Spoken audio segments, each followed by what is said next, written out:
So Jedi Fallen Order had an amazing run in 2019, even though it released towards the end of the year, it still managed to place top 6 best sold games of 2019, which sounds honestly really exciting. It definitely deserved it because it's an awesome single player experience in the Star Wars universe, and this is something that I do want to see more of. But it seems that it not only surpassed every fan's expectation, it also surpassed EA's own expectations. According to the latest earnings call from 2020, which basically happened yesterday, the game outsold by quite a bit the initial 6 million copies that were expected by the end of 19, and at the time of making this video it seems that the game has sold about 8 million copies worldwide, and it's expected by the end of March to sell about 2 million more. Well, this pretty much means that the game would have sold 10 million copies by the end of the fiscal year for EA, so it all sounds really amazing. This likely means that we're going to see more of, well, Fallen Order in the near future in terms of DLCs, which are also rumored to be happening right now, as well as even sequels. I'm definitely looking forward to a sequel to Fallen Order, and there's also the talks about Knights of the Old Republic being reimagined or rebooted sometimes in the future, which is also something that I do want to talk about. So if you're a Star Wars fan, if you enjoy single player games, smash that like button and let's jump right into the news. Anyway, let's begin with the earnings calls, since these are very recent and also they shed a bit more light on everything that is happening right now. So according to Blake Jorgensen, the COO and CFO over at Electronic Arts, EA had a projection of about 6 to 8 million copies sold by the end of the fiscal year for Star Wars Jedi Fallen Order. And also a small correction over the intro over here, I mentioned that the projection was for the end of 2019, it was actually for the end of the fiscal year, so basically March 2020, just a couple of months until then. But even in this case, it seems that the upper limit of that 6 to 8 million has already been topped, and the game is now expected to sell about 10 million copies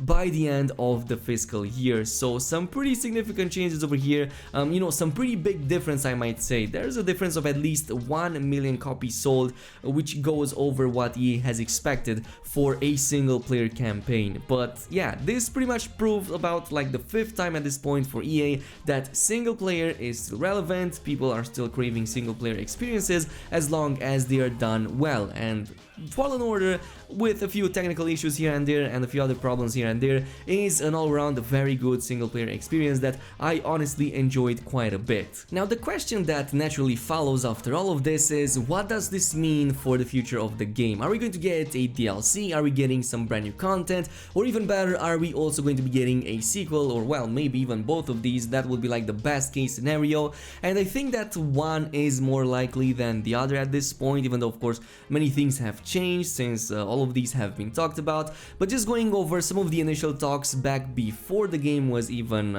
released back in April 2019, one of the community managers for the game at the time said that there were no plans for a DLC, and that instead the company was mostly focusing on the campaign, on the main story campaign, to make it as good as possible. But of course many things have changed since then. The game was pretty much a hit. It's also noteworthy that around the time the game was released, and when it was already clear that it was pretty much a success, Respawn has already confirmed that the company would love to continue telling the story of Cal Kestis in the Star Wars universe, and of course, be it in the form of a story-sized DLC or in the form of a fully fledged sequel on the new generation of consoles. But of course, that was like the last news on this. Well, that and the answer from EA CEO Andrew Wilson when asked about the opportunity ahead, either to generate live service revenue for 2020 or some sort of add-on content packs for these games. And in this case, his answer was pretty much this. So no announcement of anything at this point, but what I would say is, you're right, we have a very strong player base, a very engaged player base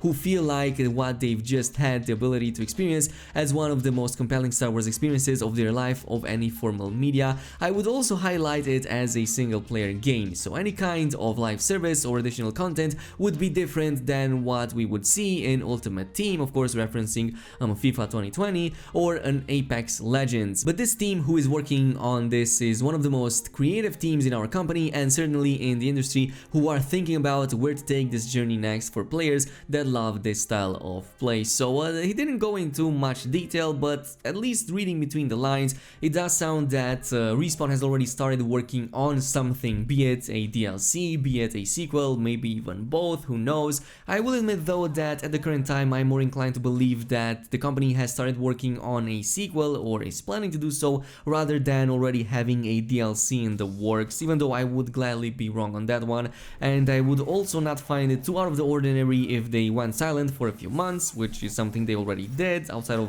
you know, these small patches here and there, and then just drop a surprise DLC for us sometimes later, before of course the new generation of consoles. So yeah, this is something that I am not entirely sure if it's going to happen, but I could see a DLC happening. I could see the company already starting work on that one, especially since they were so keen on, you know, just proving a point that single player games are still a thing, that not everything has to be a live service game, and I'm glad that they did that to their own parent company.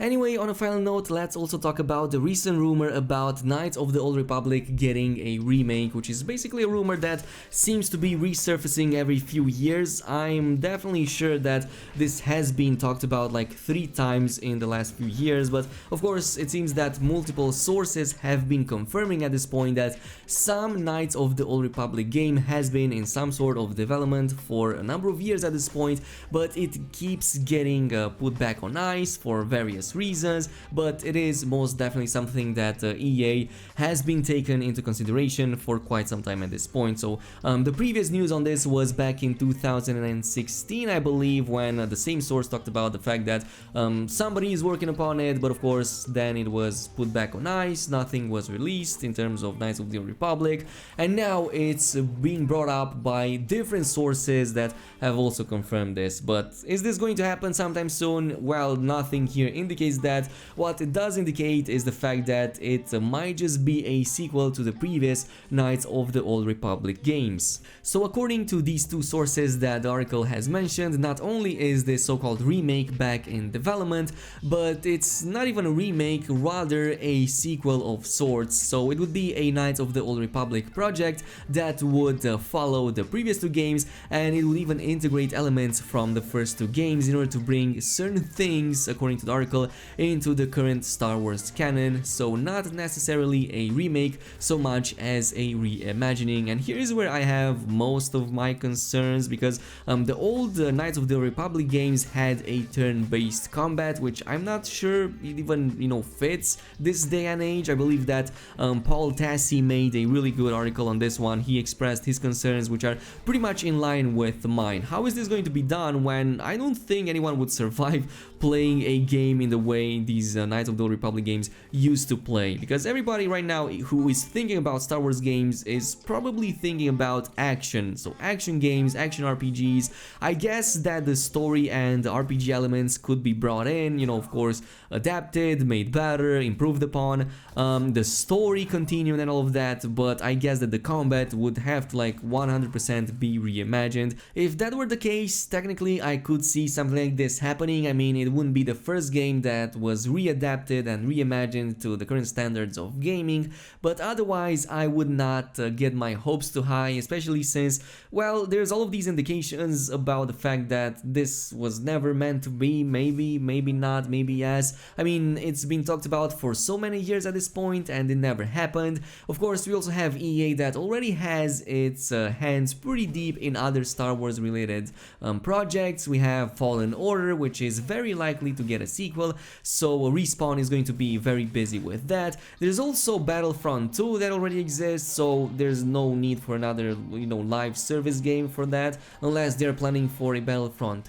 3, definitely not a Knights of the Old Republic in this case, unless like something weird happens. So otherwise I just don't see how Knights of the Old Republic would fit with EA right now, especially since there's so many of these projects talked about, of course, and there's more on top of these. There's also something on the Switch that apparently is being worked upon, so between all of this I am not expecting a Knights of the Old Republic happening soon, and even the article implies that there's no timeline over here to talk about, since this is, by the end of the day, just rumors. Anyway, with this being said and done, I believe we have covered everything Star Wars related for today. Now I am looking forward to seeing what is your opinion on all of this. Are you expecting a DLC for Jedi Fallen Order in the near future, or are you just expecting a straight out sequel for the next generation of consoles? If that is the case, what are the top changes that you would want to see in all of this? Leave your comment down below, and in the meantime, as always, don't forget to leave a thumbs up on this video as well, subscribe subscribe for more awesome content like this, and I'm going to see you guys next time.